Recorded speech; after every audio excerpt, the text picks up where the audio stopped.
ona se danas zove mlada. Znam, sad ona se uda za njega. Ona je baš mlada. Sad će ona biti mlada.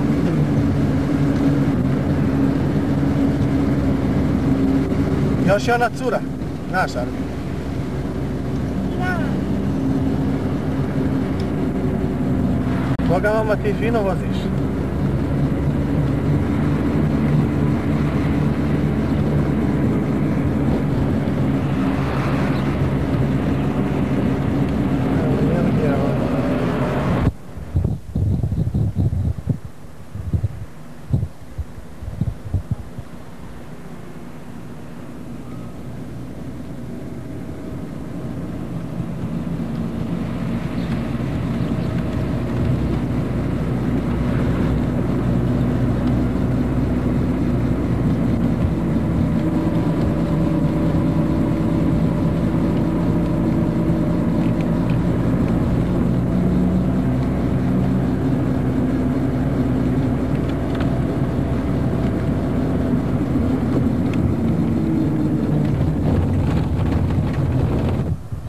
To će ti okršaj.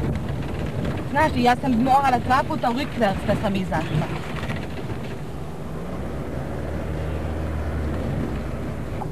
Hello. Yes.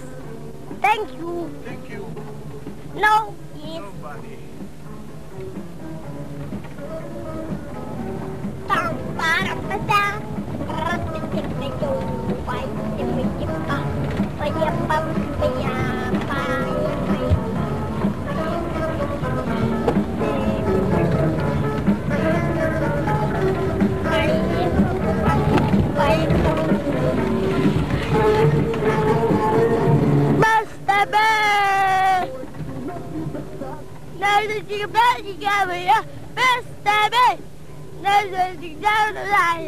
Volim te!